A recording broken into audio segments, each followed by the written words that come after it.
I was sick, sick unto death with that long agony, and when they at length unbound me, and I was permitted to sit, I felt that my senses were leaving me. The sentence, the dread sentence of death, was the last of distinct accentuation which reached my ears. After that, the sound of the inquisitorial voices seemed merged in one dreamy indeterminate hum. It conveyed to my soul the idea of revolution, perhaps from its association in fancy with the burr of a mill wheel. This only for a brief period, for presently I heard no more. Yet, for a while, I saw, but with how terrible an exaggeration! I saw the lips of the black-robed judges. They appeared to me white, whiter than the sheet upon which I traced these words, and thin even to grotesqueness, thin with the intensity of their expression of firmness, of immovable resolution, of stern contempt of human torture. I saw that the decrees of what to me was fate, were still issuing from those lips. I saw them writhe with a deadly locution. I saw them fashion the syllables of my name, and I shuddered because no sound succeeded.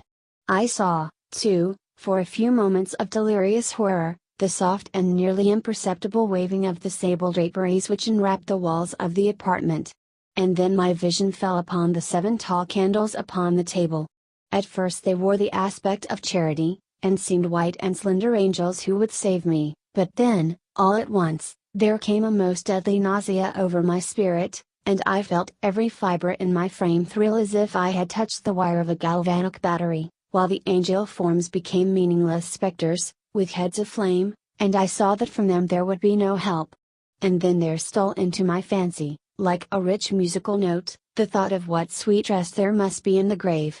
The thought came gently and stealthily, and it seemed long before it attained full appreciation, but just as my spirit came at length properly to feel and entertain it, the figures of the judges vanished, as if magically, from before me. The tall candles sank into nothingness, their flames went out utterly, the blackness of darkness supervened, all sensations appeared swallowed up in a mad rushing descent as of the soul into Hades.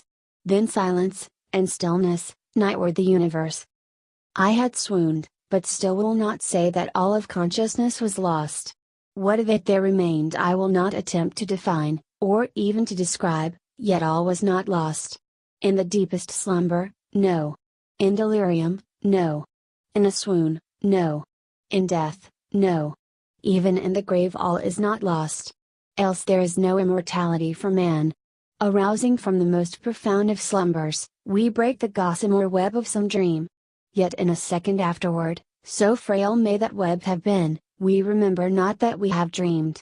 In the return to life from the swoon there are 2 stages, first, that of the sense of mental or spiritual, secondly, that of the sense of physical existence.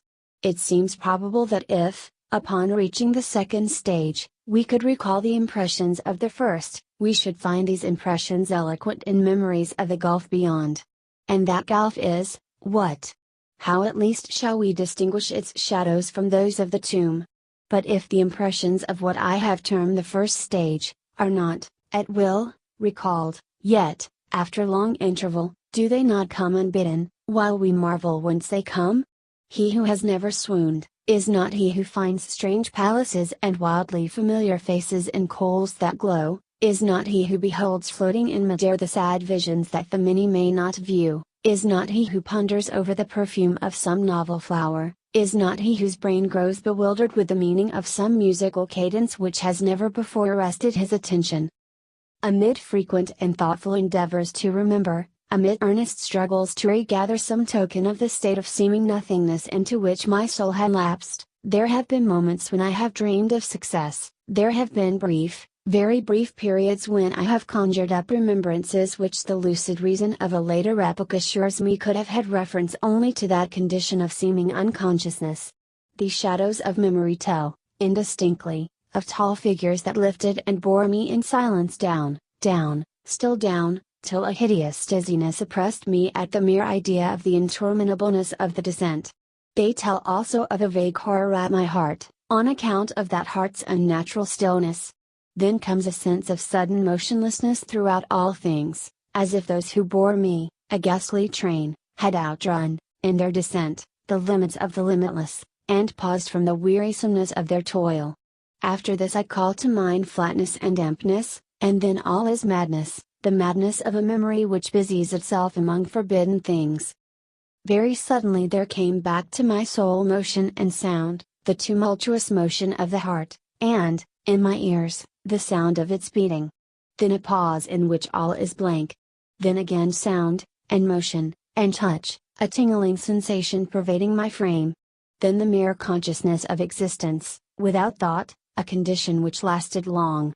Then, very suddenly, thought, and shuddering terror, an earnest endeavor to comprehend my true state. Then a strong desire to lapse into insensibility. Then a rushing revival of soul and a successful effort to move. And now a full memory of the trial, of the judges, of the sable draperies, of the sentence, of the sickness, of the swoon. Then entire forgetfulness of all that followed, of all that a later day and much earnestness of endeavor have enabled me vaguely to recall. So far, I had not opened my eyes. I felt that I lay upon my back, unbound. I reached out my hand, and it fell heavily upon something damp and hard. There I suffered it to remain for many minutes, while I strove to imagine where and what I could be. I longed, yet dared not to employ my vision. I dreaded the first glance at objects around me. It was not that I feared to look upon things horrible, but that I grew aghast lest there should be nothing to see. At length, with a wild desperation at heart, I quickly unclosed my eyes. My worst thoughts, then, were confirmed. The blackness of eternal night encompassed me. I struggled for breath. The intensity of the darkness seemed to oppress and stifle me. The atmosphere was intolerably close. I still lay quietly, and made effort to exercise my reason. I brought to mind the inquisitorial proceedings, and attempted from that point to deduce my real condition. The sentence had passed, and it appeared to me that a very long interval of time had since elapsed. Yet not for a moment did I suppose myself actually dead. Such a supposition, notwithstanding what we read in fiction, is altogether inconsistent with real existence. But where and in what state was I? The condemned to death, I knew, perished usually at the autos da fe, and one of these had been held on the very night of the day of my trial. Had I been remanded to my dungeon, to await the next sacrifice, which would not take place for many months? This I at once saw could not be. Victims had been in immediate demand. Moreover, my dungeon, as well as all the condemned cells at Toledo, had stone floors, and light was not altogether excluded. A fearful idea now suddenly drove the blood in torrents upon my heart, and for a brief period, I once more relapsed into insensibility. Upon recovering, I at once started to my feet, trembling convulsively in every fiber. I thrust my arms wildly above and around me in all directions. I felt nothing, yet dreaded to move a step, lest I should be impeded by the walls of a tomb. Perspiration burst from every pore, and stood in cold big beads upon my forehead. The agony of suspense grew at length intolerable, and I cautiously moved forward, with my arms extended, and my eyes straining from their sockets, in the hope of catching some faint ray of light. I proceeded for many paces, but still all was blackness and vacancy. I breathed more freely. It seemed evident that mine was not, at least, the most hideous of fates. And now, as I still continued to step cautiously onward, there came thronging upon my recollection 1,000 vague rumors of the horrors of Toledo. Of the dungeons there had been strange things narrated, fables I had always deemed them, but yet strange, and too ghastly to repeat, save in a whisper. Was I left to perish of starvation in this subterranean world of darkness, or what fate, perhaps even more fearful, awaited me? That the result would be death, and a death of more than customary bitterness, I knew too well the character of my judges to doubt. The mode and the hour were all that occupied or distracted me. My outstretched hands at length encountered some solid obstruction. It was a wall, seemingly of stone masonry, very smooth, slimy, and cold. I followed it up, stepping with all the careful distrust with which certain antique narratives had inspired me. This process, however, afforded me no means of ascertaining the dimensions of my dungeon, as I might make its circuit, and return to the point whence I set out, without being aware of the fact, so perfectly uniform seemed the wall. I therefore sought the knife which had been in my pocket, when led into the inquisitorial chamber, But it was gone. My clothes had been exchanged for a wrapper of coarse serge. I had thought of forcing the blade in some minute crevice of the masonry, so as to identify my point of departure. The difficulty, nevertheless, was but trivial, although, in the disorder of my fancy, it seemed at first insuperable. I tore a part of the hem from the robe and placed the fragment at full length, and at right angles to the wall. In groping my way around the prison, I could not fail to encounter this rag upon completing the circuit. So, at least I thought, but I had not counted upon the extent of the dungeon, or upon my own weakness. The ground was moist and slippery. I staggered onward for some time, when I stumbled and fell. My excessive fatigue induced me to remain prostrate, and sleep soon overtook me as I lay. Upon awaking, and stretching forth an arm, I found beside me a loaf and a pitcher with water. I was too much exhausted to reflect upon this circumstance, but ate and drank with avidity. Shortly afterward, I resumed my tour around the prison, and with much toil came at last upon the fragment of the serge. Up to the period when I fell I had counted 52 paces, and upon resuming my walk, I had counted 48 more, when I arrived at the rag. There were in all, then, 100 paces, and, admitting 2 paces to the yard, I presumed the dungeon to be 50 yards in circuit.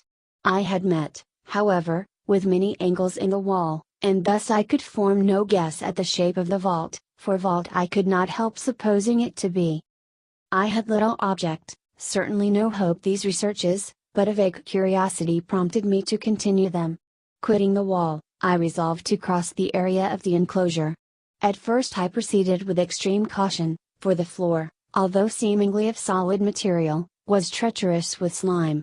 At length, however, I took courage, and did not hesitate to step firmly, endeavoring to cross in as direct a line as possible. I had advanced some 10 or 12 paces in this manner, when the remnant of the torn hem of my robe became entangled between my legs. I stepped on it, and fell violently on my face. In the confusion attending my fall, I did not immediately apprehend a somewhat startling circumstance, which yet, in a few seconds afterward, and while I still lay prostrate, arrested my attention. It was this: my chin rested upon the floor of the prison, but my lips and the upper portion of my head, although seemingly at a less elevation than the chin, touched nothing. At the same time my forehead seemed bathed in a clammy vapor, and the peculiar smell of decayed fungus arose to my nostrils. I put forward my arm, and shuddered to find that I had fallen at the very brink of a circular pit, whose extent, of course, I had no means of ascertaining at the moment. Groping about the masonry just below the margin, I succeeded in dislodging a small fragment, and let it fall into the abyss. For many seconds I hearkened to its reverberations as it dashed against the sides of the chasm in its descent. At length there was a sullen plunge into water, succeeded by loud echoes. At the same moment there came a sound resembling the quick opening, and as rapid closing of a door overhead, while a faint gleam of light flashed suddenly through the gloom, and as suddenly faded away. I saw clearly the doom which had been prepared for me, and congratulated myself upon the timely accident by which I had escaped. Another step before my fall, and the world had seen me no more. And the death just avoided, was of that very character which I had regarded as fabulous and frivolous in the tales respecting the Inquisition. To the victims of its tyranny, there was the choice of death with its direst physical agonies, or death with its most hideous moral horrors. I had been reserved for the latter. By long suffering my nerves had been unstrung, until I trembled at the sound of my own voice, and had become in every respect a fitting subject for the species of torture which awaited me. Shaking in every limb, I groped my way back to the wall, resolving there to perish rather than risk the terrors of the wells, of which my imagination now pictured many in various positions about the dungeon. In other conditions of mind I might have had courage to end my misery at once by a plunge into one of these abysses, but now I was the veriest of cowards. Neither could I forget what I had read of these pits, that the sudden extinction of life formed no part of their most horrible plan. Agitation of spirit kept me awake for many long hours, but at length I again slumbered. Upon arousing, I found by my side, as before, a loaf and a pitcher of water. A burning thirst consumed me, and I emptied the vessel at a draught. It must have been drugged, for scarcely had I drunk, before I became irresistibly drowsy. A deep sleep fell upon me, a sleep like that of death. How long it lasted, of course, I know not, but when, once again, I unclosed my eyes, the objects around me were visible. By a wild sulphurous luster, the origin of which I could not at first determine, I was enabled to see the extent and aspect of the prison. In its size I had been greatly mistaken. The whole circuit of its walls did not exceed 25 yards. For some minutes this fact occasioned me a world of vain trouble, vain indeed. For what could be of less importance, under the terrible circumstances which environed me, than the mere dimensions of my dungeon? But my soul took a wild interest in trifles, and I busied myself in endeavors to account for the error I had committed in my measurement. The truth at length flashed upon me. In my first attempt at exploration I had counted 52 paces. Up to the period when I fell, I must then have been within a pace or two of the fragment of serge. In fact, I had nearly performed the circuit of the vault. I then slept, and upon awaking, I must have returned upon my steps, thus supposing the circuit nearly double what it actually was. My confusion of mind prevented me from observing that I began my tour with the wall to the left, and ended it with the wall to the right. I had been deceived, too, in respect to the shape of the enclosure. In feeling my way I had found many angles, and thus deduced an idea of great irregularity, so potent is the effect of total darkness upon one arousing from lethargy or sleep. The angles were simply those of a few slight depressions, or niches, at odd intervals. The general shape of the prison was square. What I had taken for masonry seemed now to be iron, or some other metal, in huge plates, whose sutures or joints occasioned the depression. The entire surface of this metallic enclosure was rudely daubed in all the hideous and repulsive devices to which the charnel superstition of the monks has given rise. The figures of fiends and aspects of menace, with skeleton forms, and other more really fearful images, overspread and disfigured the walls. I observed that the outlines of these monstrosities were sufficiently distinct, but that the colors seemed faded and blurred, as if from the effects of a damp atmosphere. I now noticed the floor, too, which was of stone. In the center yawned the circular pit from whose jaws I had escaped, but it was the only one in the dungeon. All this I saw indistinctly and by much effort, for my personal condition had been greatly changed during slumber. I now lay upon my back, and at full length, on a species of low framework of wood. To this I was securely bound by a long strap resembling a surcingle. It passed in many convolutions about my limbs and body, leaving at liberty only my head, and my left arm to such extent that I could, by dint of much exertion, supply myself with food from an earthen dish which lay by my side on the floor. I saw, to my horror, that the pitcher had been removed. I say to my horror, for I was consumed with intolerable thirst. This thirst it appeared to be the design of my persecutors to stimulate, for the food in the dish was meat pungently seasoned. Looking upward, I surveyed the ceiling of my prison.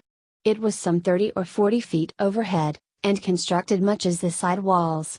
In one of its panels a very singular figure riveted my whole attention. It was the painted figure of Time as he is commonly represented, save that, in lieu of a scythe, he held what, at a casual glance, I supposed to be the pictured image of a huge pendulum such as we see on antique clocks. There was something, however, in the appearance of this machine which caused me to regard it more attentively. While I gazed directly upward at it, for its position was immediately over my own, I fancied that I saw it in motion. In an instant afterward the fancy was confirmed. Its sweep was brief, and of course slow. I watched it for some minutes, somewhat in fear, but more in wonder. Wearied at length with observing its dull movement, I turned my eyes upon the other objects in the cell. A slight noise attracted my notice, and, looking to the floor, I saw several enormous rats traversing it. They had issued from the well, which lay just within view to my right. Even then, while I gazed, they came up in troops, hurriedly, with ravenous eyes, allured by the scent of the meat. From this it required much effort and attention to scare them away. It might have been half an hour, perhaps even an hour, for in cast my eye could take but imperfect note of time, before I again cast my eyes upward. What I then saw confounded and amazed me. The sweep of the pendulum had increased in extent by nearly a yard. As a natural consequence, its velocity was also much greater. But what mainly disturbed me was the idea that had perceptibly descended. I now observed, with what horror it is needless to say, that its nether extremity was formed of a crescent of glittering steel, about a foot in length from horn to horn, the horns upward, and the underedge evidently as keen as that of a razor. Like a razor also, it seemed massy and heavy, tapering from the edge into a solid and broad structure above. It was appended to a weighty rod of brass, and the whole hissed as it swung through the air. I could no longer doubt the doom prepared for me by monkish ingenuity and torture. My cognizance of the pit had become known to the inquisitorial agents, the pit whose horrors had been destined for so bold a recusant as myself, the pit, typical of hell, and regarded by rumor as the ultima thule of all their punishments. The plunge into this pit I had avoided by the merest of accidents. I knew that surprise, or entrapment into torment, formed an important portion of all the grotesquerie of these dungeon deaths. Having failed to fall, it was no part of the demon plan to hurl me into the abyss, and thus, there being no alternative, a different and a milder destruction awaited me. Milder. I half smiled in my agony as I thought of such application of such a term. What boots it to tell of the long, long hours of horror more than mortal, during which I counted the rushing vibrations of the steel inch by inch, line by line, with a descent only appreciable at intervals that seemed ages, down and still down it came. Days passed, it might have been that many days passed, ere it swept so closely over me as to fan me with its acrid breath. The odor of the sharp steel forced itself into my nostrils. I prayed, I wearied heaven with my prayer for its more speedy descent. I grew frantically mad, and struggled to force myself upward against the sweep of the fearful scimitar. And then I fell suddenly calm, and lay smiling at the glittering death, as a child at some rare bauble.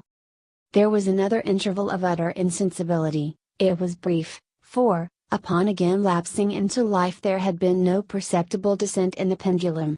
But it might have been long, for I knew there were demons who took note of my swoon, and who could have arrested the vibration at pleasure. Upon my recovery, too, I felt very, inexpressibly sick and weak, as if through long inanition. Even amid the agonies of that period, the human nature craved food. With painful effort I outstretched my left arm as far as my bonds permitted, and took possession of the small remnant which had been spared me by the rats. As I put a portion of it within my lips, there rushed to my mind a half-formed thought of joy, of hope. Yet what business had I with hope? It was, as I say, a half-formed thought. Man has many such which are never completed. I felt that it was of joy, of hope, but felt also that it had perished in its formation. In vain I struggled to perfect, to regain it. Long suffering had nearly annihilated all my ordinary powers of mind. I was an imbecile, an idiot. The vibration of the pendulum was at right angles to my length. I saw that the crescent was designed to cross the region of the heart. It would fray the serge of my robe, it would return and repeat its operations, again, and again. Notwithstanding terrifically wide sweep, some 30 feet or more, and its hissing vigor of its descent, sufficient to sunder these very walls of iron, still the fraying of my robe would be all that, for several minutes, it would accomplish. And at this thought I paused. I dared not go farther than this reflection. I dwelt upon it with a pertinacity of attention, as if, in so dwelling, I could arrest here the descent of the steel. I forced myself to ponder upon the sound of the crescent as it should pass across the garment, upon the peculiar thrilling sensation which the friction of cloth produces on the nerves. I pondered upon all this frivolity until my teeth were on edge. Down, steadily down it crept. I took a frenzied pleasure in contrasting its downward with its lateral velocity. To the right, to the left, far and wide, with the shriek of a damned spirit, to my heart with the stealthy pace of the tiger. I alternately laughed and howled as the one or the other idea grew predominant. Down, certainly, relentlessly down. It vibrated within 3 inches of my bosom. I struggled violently, furiously, to free my left arm. This was free only from the elbow to the hand. I could reach the latter, from the platter beside me, to my mouth, with great effort, but no farther. Could I have broken the fastenings above the elbow, I would have seized and attempted to arrest the pendulum. I might as well have attempted to arrest an avalanche. Down, still unceasingly, still inevitably down. I gasped and struggled at each vibration. I shrunk convulsively at its every sweep. My eyes followed its outward or upward whirls with the eagerness of the most unmeaning despair. They closed themselves spasmodically at the descent, although death would have been a relief. Oh! How unspeakable! Still I quivered in every nerve to think how slight a sinking of the machinery would precipitate that keen, glistening axe upon my bosom. It was hope that prompted the nerve to quiver, the frame to shrink. It was hope, the hope that triumphs on the rack, that whispers to the death condemned even in the dungeons of the Inquisition. I saw that some 10 or 12 vibrations would bring the steel in actual contact with my robe, and with this observation there suddenly came over my spirit all the keen, collected calmness of despair. For the first time during many hours, or perhaps days, I thought. It now occurred to me that the bandage, or surcingle, which enveloped me, was unique. I was tied by no separate cord. The first stroke of the razor-like crescent athwart any portion of the band, would so detach it that it might be unwound from my person by means of my left hand. But how fearful, in that case, the proximity of the steel! The result of the slightest struggle how deadly! Was it likely, moreover, that the minions of the torturer had not foreseen and provided for this possibility? Was it probable that the bandage crossed my bosom in the track of the pendulum? Dreading to find my feint, and, as it seemed, in lest hope frustrated, I so far elevated my head as to obtain a distinct view of my breast. The surcingle enveloped my limbs and body close in all directions, save in the path of the destroying crescent. Scarcely had I dropped my head back into its original position, when there flashed upon my mind what I cannot better describe than as the unformed half of that idea of deliverance to which I have previously alluded, and of which a moiety only floated indeterminately through my brain when I raised food to my burning lips. The whole thought was now present, feeble, scarcely sane, scarcely definite, but still entire. I proceeded at once, with the nervous energy of despair, to attempt its execution. For many hours the immediate vicinity of the low framework upon which I lay, had been literally swarming with rats. They were wild, bold, ravenous, their red eyes glaring upon me as if they waited but for motionlessness on my part to make me their prey. To what food, I thought, have they been accustomed in the well? They had devoured, in spite of all my efforts to prevent them, all but a small remnant of the contents of the dish. I had fallen into an habitual seesaw, or wave of the hand about the platter, and, at length, the unconscious uniformity of the movement deprived it of effect. In their voracity the vermin frequently fastened their sharp fangs in my fingers. With the particles of the oily and spicy viand which now remained, I thoroughly rubbed the bandage wherever I could reach it, then, raising my hand from the floor, I lay breathlessly still. At first the ravenous animals were startled and terrified at the change, at the cessation of movement. They shrank alarmedly back, many sought the well. But this was only for a moment. I had not counted in vain upon their voracity. Observing that I remained without motion, one or two of the boldest leapt upon the framework, and smelt at the surcingle. This seemed the signal for a general rush. Forth from the well they hurried in fresh troops. They clung to the wood, they overran it, and leapt in hundreds upon my person. The measured movement of the pendulum disturbed them not at all. Avoiding its strokes they busied themselves with the anointed bandage. They pressed, they swarmed upon me in ever accumulating heaps.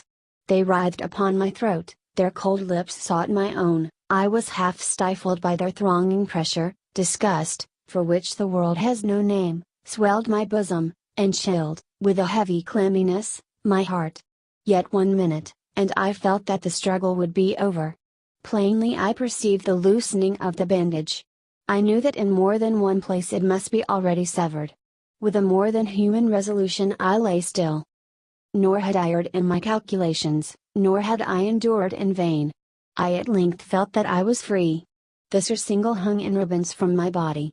But the stroke of the pendulum already pressed upon my bosom. It had divided the serge of the robe. It had cut through the linen beneath. Twice again it swung, and a sharp sense of pain shot through every nerve. But the moment of escape had arrived. At a wave of my hand my deliverers hurried tumultuously away. With a steady movement, cautious, sidelong, shrinking, and slow, I slid from the embrace of the bandage and beyond the reach of the scimitar. For the moment, at least, I was free. Free, and in the grasp of the Inquisition. I had scarcely stepped from my wooden bed of horror upon the stone floor of the prison, when the motion of the hellish machine ceased and I beheld it drawn up, by some invisible force, through the ceiling. This was a lesson which I took desperately to heart. My every motion was undoubtedly watched. Free, I had but escaped death in one form of agony, to be delivered unto worse than death in some other. With that thought I rolled my eaves nervously around on the barriers of iron that hemmed me in. Something unusual, some change which, at first, I could not appreciate distinctly, it was obvious, had taken place in the apartment. For many minutes of a dreamy and trembling abstraction, I busied myself in vain, unconnected conjecture. During this period, I became aware, for the first time, of the origin of the sulphurous light which illumined the cell. It proceeded from a fissure, about half an inch in width, extending entirely around the prison at the base of the walls, which thus appeared, and were, completely separated from the floor. I endeavored, but of course in vain, to look through the aperture. As I arose from the attempt, the mystery of the alteration in the chamber broke at once upon my understanding. I have observed that, although the outlines of the figures upon the walls were sufficiently distinct, yet the colors seemed blurred and indefinite.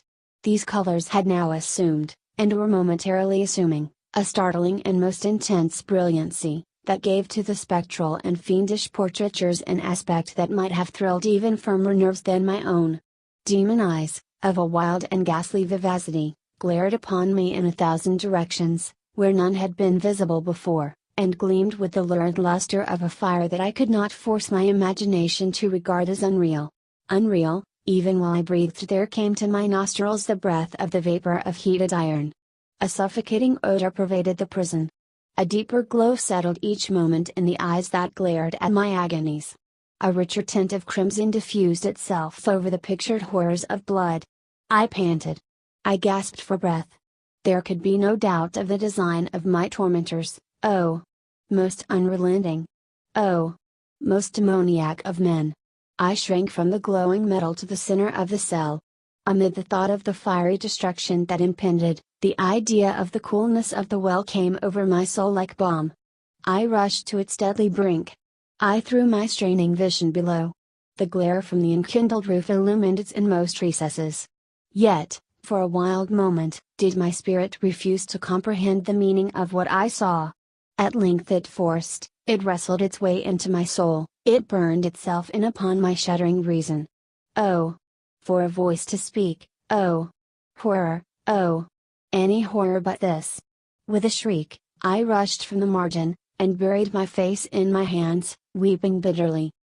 The heat rapidly increased, and once again I looked up, shuddering as with a fit of the ague.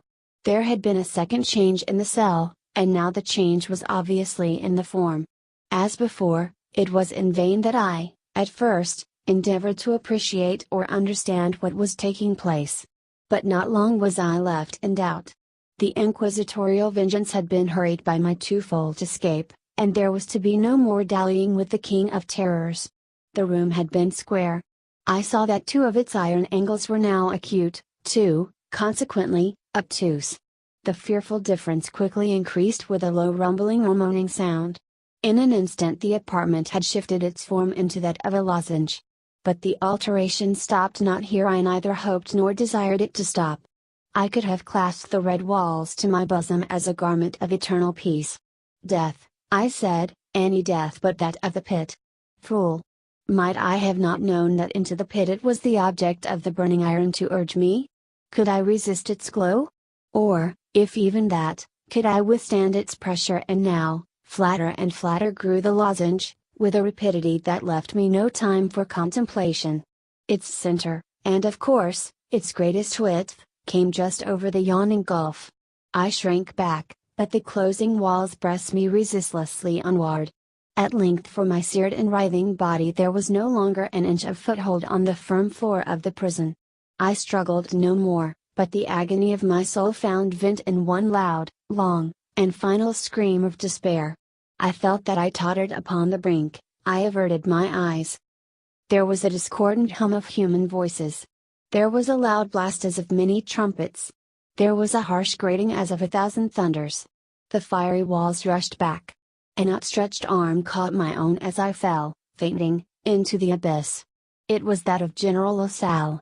The French army had entered Toledo. The Inquisition was in the hands of its enemies.